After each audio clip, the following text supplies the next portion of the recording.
Hello, knowledge seekers. In this episode of 20-Minute Books, we are delving into The Social Animal by David Brooks, an expertly crafted exploration of human behavior through the lens of our unconscious minds. Brooks, a respected New York Times op-ed columnist and seasoned commentator, synthesizes a wealth of scientific research to illuminate how subconscious forces shape our judgments, success, and intelligence in ways we rarely acknowledge. This insightful book is ideal for students of human behavior, eager to uncover the intricate mechanics of what makes us tick. It's also perfect for skeptics interested in challenging the notion of human rationality, and for anyone keen on understanding the true drivers behind our success in life. Join us as we summarize the key points of this compelling narrative, unraveling the profound influence of our unseen minds on every aspect of our lives.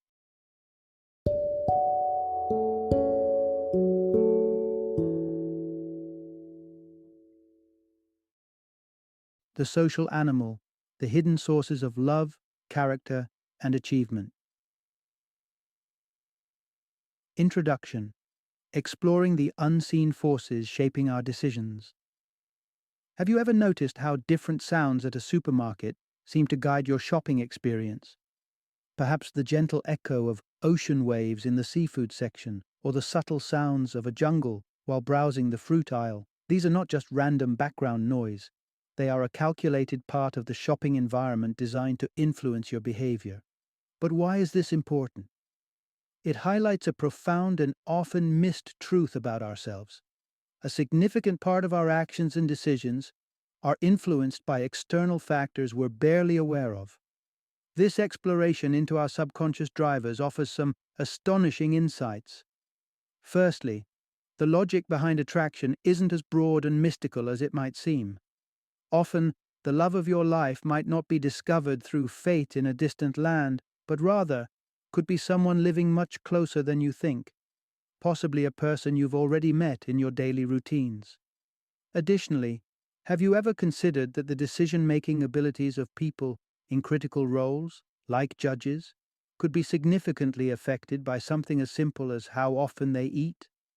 Blood sugar levels can influence decision-making processes substantially, affecting outcomes in ways that go beyond mere logic. And lastly, there's a curious case of self-control demonstrated by children with marshmallows. It turns out that the ability to resist a marshmallow reflects deeper aspects of future success and impulse control. This simple test reveals fundamental insights into how self-control developed at an early age can influence behavior and success later in life. By unraveling these threads, we uncover just how intricately woven our seemingly conscious decisions are with the subconscious fibers influenced by our surroundings. A vital understanding for anyone looking to grasp the complexities of human behavior. Part 1. The Hidden Patterns in Our Romantic Choices. Think back to the ideal partner you imagined as a teenager. Perhaps a wish list of appearance, hobbies, and virtues. Oddly enough, the reality of who we end up falling for often strays from these youthful blueprints. So, what truly guides our choice of a life partner? Research reveals we are often subconsciously drawn to those who bear a resemblance to us, not just in behavior or spirit, but in straightforward, physical ways. Remarkably, we are likely to choose partners with facial features similar to our own, from the width of a smile to the spacing of eyes. Beyond looks, our partners typically hail from comparable social, educational, and economic backgrounds. A fascinating study from the 1950s demonstrated this powerfully. In Columbus, Ohio, over half of the couples who applied for a marriage license lived within 16 blocks of each other before dating, and nearly 37% were within just 5 blocks. This proximity suggests it's not just shared values and interests drawing couples together, but also, quite simply, closeness in daily life. But what about universal signs of attraction? Certain physical qualities universally appeal across cultures and genders. Typically, Heterosexual women are often attracted to men who are tall, have symmetrical features, and display signs of strength. A surprising detail? Women show a stronger sexual attraction to men whose pupils are larger. Conversely, a comprehensive global study highlights that heterosexual men generally prefer women with a hip-to-waist ratio close to 0.7. Along with this, traits like full lips, clear skin, and healthy hair are also consistently favored. These preferences, deeply ingrained and often unconscious, reveal that our choice in a partner is influenced by an intricate blend of proximity, physicality, and the familiarity of faces that remind us, whether we know it or not, of our own. Part 2: How context subtly sways our decisions. We often pride ourselves on making rational, independent choices. But did you know that our decisions may be less under our control than we think? It turns out, even the subtlest cues can profoundly influence our actions and perceptions in ways we might never expect. Consider the impact of mere words on our behavior. In one intriguing study, participants were exposed to words like bingo, Florida, and ancient, words commonly associated with old age. Remarkably, after the session, these individuals walked slower than they did upon arrival, seemingly influenced by the age-related context they were subtly nudged into. In another part of the study, different participants encountered words linked to aggressiveness such as rude and intrude. The result? These individuals were more likely to interrupt others in conversation, adopting behavior suggested by the aggressive cues they received. This phenomenon extends beyond behavior to our perceptions of value. For instance, a $30 bottle of wine might feel expensive or reasonable depending entirely on its comparison set. If placed next to cheaper options, it seems pricey, but next to premium bottles priced at $149, it suddenly appears quite affordable. This tactic is often used by retailers to influence consumer perception of value, explaining why stores might display very expensive items that rarely sell. Moreover, the framing of information significantly affects our judgment. Picture a surgeon explaining the risks of a procedure by emphasizing either an 85% success rate or a 15% failure rate. Naturally, most patients would feel more confident about the surgery when presented with the success rate, despite the factual content being the same. These examples lead us to a critical realization. Our decisions are vastly influenced by context and presentation, far more than we might like to admit. If truly rational judgment were at play, such minor manipulations would hardly sway our choices so dramatically. Part 3: Emotions guide our decisions more than we think. Justice is what the judge ate for breakfast. This saying might sound whimsical, but it uncovers a critical insight into human behavior, including that of highly trained professionals like judges. It suggests that even the most rational beings are not immune to the sway of physiological and emotional states. This concept was vividly illustrated by a study conducted at Ben-Gurion University, where a psychologist monitored decisions made by an Israeli parole board. The findings were startling. Judges granted parole to about 2/3 of applicants right after taking a meal break. This rate was significantly higher compared to other times of the day, where the approval rate dropped to about 1/3. As judges grew hungrier, their likelihood of granting parole decreased, hitting its lowest just before meals. But it's not just judges. Our everyday judgments are also influenced by our emotional and physical state. Consider how our mood changes with the weather. Although logically we know the weather shouldn't affect our assessment of life's quality, it does. For instance, someone reflecting on a challenging childhood might view those experiences as more character building on a bright, sunny day, rather than devastating, which might be the outlook on a dreary, cloudy day. Research supports this. When asked about their life satisfaction on sunny days, people typically give much more positive assessments compared to when the weather is gloomy. These examples reveal a crucial aspect of human nature. Our decisions and views are profoundly shaped by our current emotional and physical states, far more than we might wish to admit. While we like to think of ourselves as rational beings, it's clear that our emotions and immediate circumstances often hold the reins. Part 4. Deciphering the roots of moral judgment. Rationalism versus intuitionism. What truly inspires our moral decisions? Cold, calculated reason, or something more innate and intuitive? This debate has raged among philosophers for centuries, leading to the development of two principal theories: moral rationalism and moral intuitionism. Moral rationalism advances the idea that moral judgments arise from deliberate and reasoned thinking. Advocates of this view argue that we apply broad, universally accepted principles, such as do not harm others or strive to maximize community welfare, to specific situations to decide what is morally right. According to this perspective, there's often an internal battle between our base, self-serving desires and our higher, principled selves. To act morally, we must consciously suppress our more selfish impulses using willpower. For example, consider a scenario where you're tempted by an extramarital affair during a rough patch in your marriage.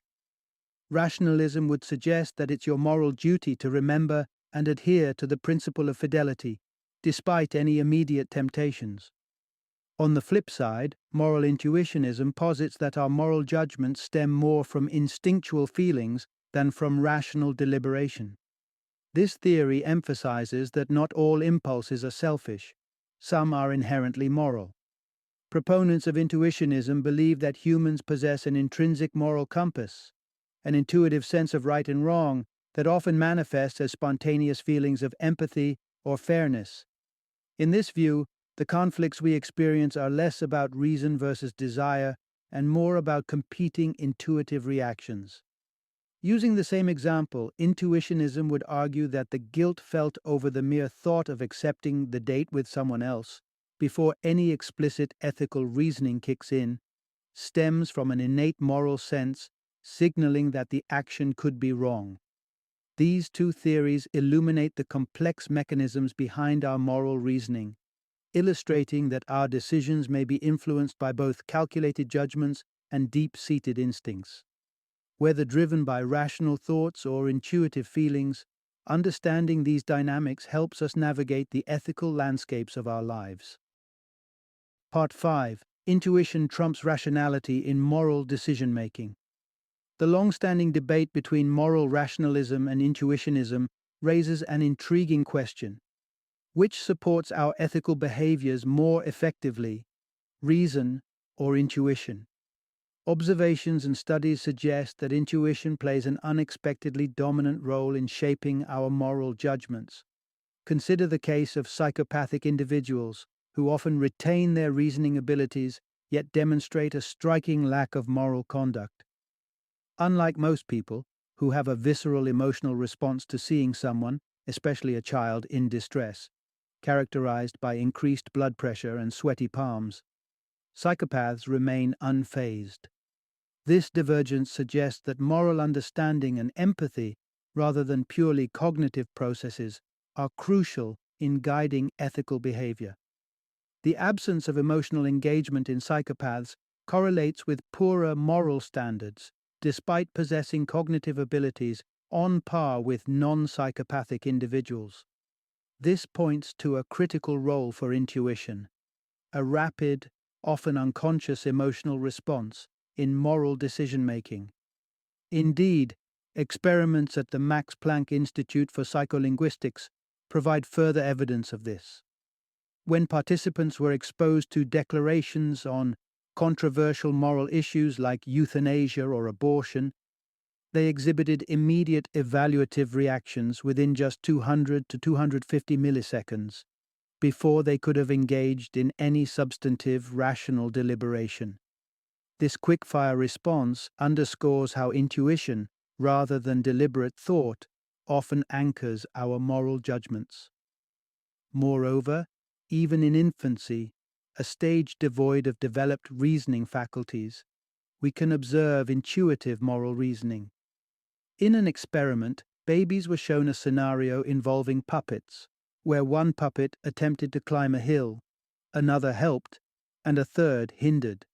Given a choice on which puppet to engage with afterwards, the vast majority of babies chose the helper, suggesting an innate preference for cooperative, supportive behavior. These examples vividly illustrate that when it comes to moral decision-making, our intuitions often outpace and outperform our rational processes.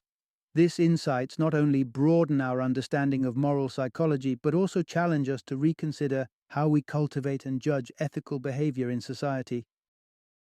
Part 6. Emotions, the unsung heroes of rational decision-making. The image of Mr. Spock from Star Trek, with his ultra-rational, emotion-free approach to decision-making, might seem like an ideal. Wouldn't stripping away messy emotions lead to clearer, more effective choices? Interestingly, the science suggests otherwise. Emotions, it turns out, play a crucial role in our ability to make sound decisions. The neurological studies of individuals who have lost their emotional capacities due to medical anomalies, such as tumors or strokes, provide illuminating insights. Antonio Damasio, a prominent neurologist, observed that these patients, despite retaining their intellectual abilities, struggled profoundly with decision-making. Simple choices, like where to eat lunch, became insurmountable challenges.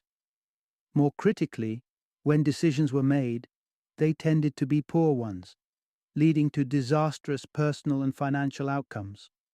So why are emotions so integral to making choices?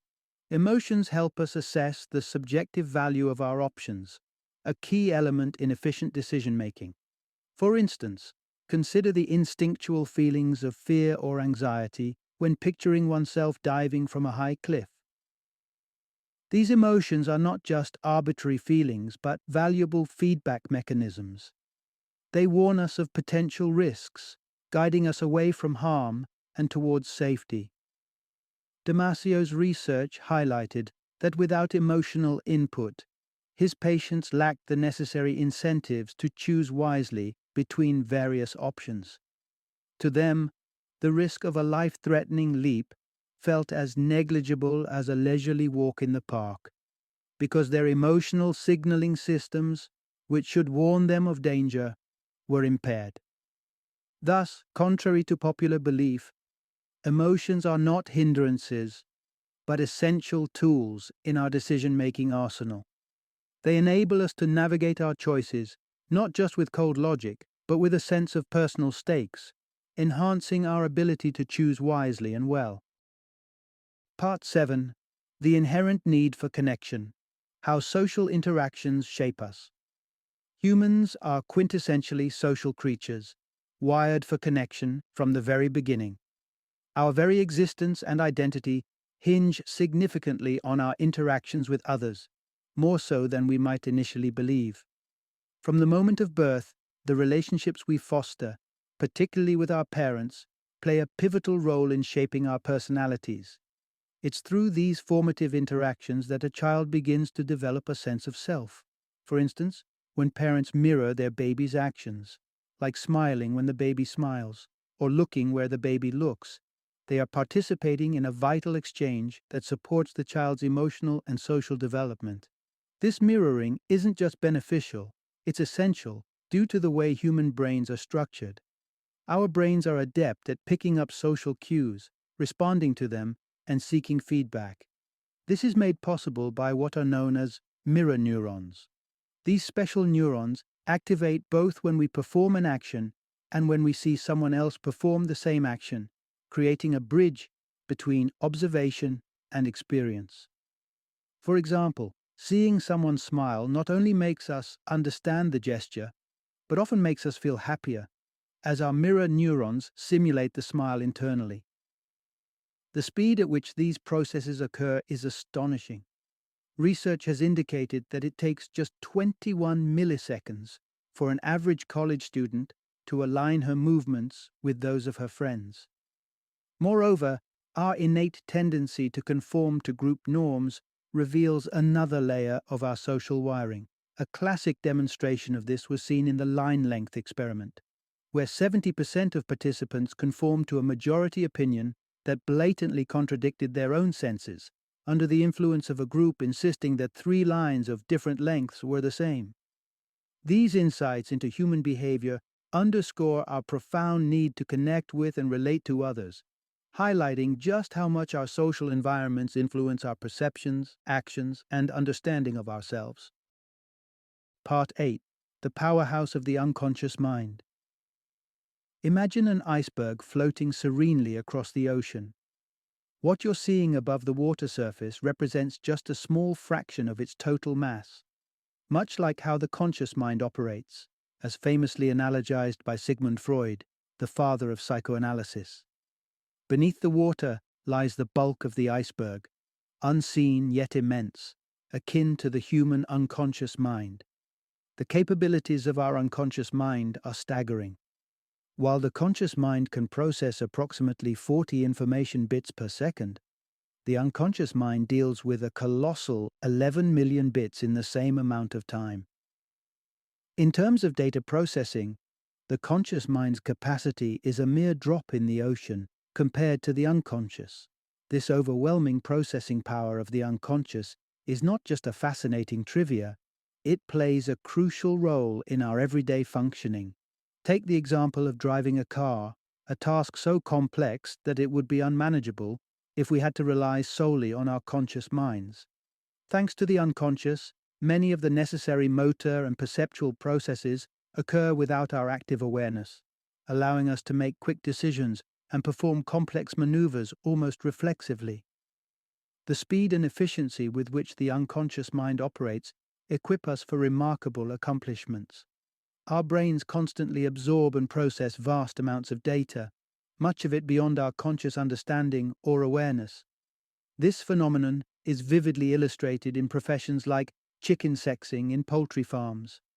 Expert chicken sexers, often with years of experience, can determine the gender of day-old chicks with more than 99% accuracy, almost instantaneously and without conscious understanding of the mechanics behind their judgment. This underlines a broader truth about human cognition. We are not as wholly rational as we might believe. Our minds are supported by a powerful non-rational, largely unconscious processing system that enables us to navigate the world, make effective decisions, and adapt to complex environments. This system often works in the background, silently and swiftly, making it a true powerhouse of human intelligence and functionality. Part 9. Rethinking Intelligence. It's not the ultimate predictor of success. In our highly competitive society, intelligence is often touted as a primary determiner of success. Indeed, those with high IQs frequently excel in academic settings and secure commendable professional positions.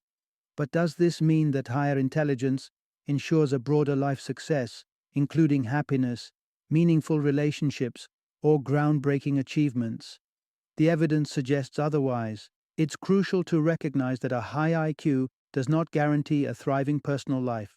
Traits like empathy, resilience, and agreeableness often play more determining roles in forming deep relationships and navigating life's myriad challenges effectively. In terms of measurable outcomes, researchers from the Cambridge Handbook of Intelligence indicate that IQ may contribute to, at most, 20% of one's overall life success. Further illustrating this point, intelligence assessments show limited predictive power for job performance. One notable study highlighted that IQ accounts for just 4% of the variance in job performance ratings. Similarly, within professional domains where a higher IQ might seem advantageous, like academia, the benefits plateau beyond a certain point. For instance, in scientific careers, an IQ threshold around 120 may provide a competitive edge, but higher scores do not necessarily correlate with even greater success or capability. Looking at longitudinal studies tracking high IQ individuals also yields telling results. One study followed students who scored in the top percentiles, tracking their professional trajectories. While these individuals generally led successful careers as lawyers, architects, and executives, none made exceptionally significant impacts in their fields, such as winning major awards or making pioneering scientific discoveries. Interestingly, two individuals who were actually deemed ineligible for the study due to insufficient IQ levels, William Shockley and Luis Alvarez, went on to achieve extraordinary success, each earning a Nobel Prize in their respective scientific fields. These observations underscore a critical insight. While intelligence is undoubtedly a valuable asset, it is far from the sole predictor of professional triumph or personal fulfillment. Other factors and traits play equally, if not more, critical roles in shaping our destinies. Hence, we should broaden our understanding of what contributes to genuine success in life beyond conventional intelligence metrics. Part 10. The vital roles of sensitivity and self-control in shaping future success. While intelligence is often highlighted as a key to success, other traits like sensitivity and self-control may actually hold greater predictive power over how well someone will do in life. Sensitivity, for instance, is a trait that varies widely among individuals from birth. A pivotal study involving 500 children assessed their reactions to new stimuli. It found that about 20% of newborns were highly sensitive, displaying dramatic increases in heart rate and crying vigorously in response to unfamiliar stimuli. Conversely, 40% appeared remarkably unfazed by the same conditions. The environments in which these sensitive children grow up play a crucial role in their development. In nurturing, positive settings, sensitive children often thrive, outperforming their less sensitive peers. However, in negative environments, these same individuals are at a higher risk of developing anxiety and other stress-related issues. Then there's self-control, a trait famously examined in the marshmallow test. In this experiment, 4-year-olds were left alone with a marshmallow and promised a second one if they could resist eating the first for 20 minutes. Surprisingly, this early test of self-control proved to be a reliable indicator of future success. Those who resisted were not only more likely to perform well academically, but also to achieve higher socioeconomic status later in life. In contrast, those who gave in to temptation early encountered more challenges, including higher rates of incarceration and substance abuse issues. Interestingly, the study also demonstrated that self-control could be influenced and improved. When children were taught to think of the marshmallow as something abstract, like a cloud, rather than as an edible treat, they were more likely to resist eating it. These insights challenged the traditional emphasis on cognitive abilities alone, highlighting how emotional and behavioral traits like sensitivity and self-control contribute significantly to an individual's overall success and well-being. By understanding and nurturing these qualities from an early age, we might better equip future generations for diverse challenges and opportunities. Final summary. The profound messages of this book revolve around the intricate workings of human behavior and decision-making, challenging the common perception of rationality as the sole driver of our actions. The unconscious mind, often overlooked, plays a significant role in guiding our choices and responses, operating with a depth and speed that surpasses conscious thought. Furthermore, the book delves into the inherent social nature of humans, emphasizing that our connections with others fundamentally shape who we are and how we behave. Contrary to the notion of complete autonomy, it becomes clear that our environment and social interactions have profound impacts on our actions. Through exploring these themes, the book invites us to rethink our understanding of self-control, sensitivity, and intelligence, providing a more complex and interconnected view of what it means to be human. Ultimately, it underscores the importance of the unseen and often underappreciated forces that steer our lives in significant ways.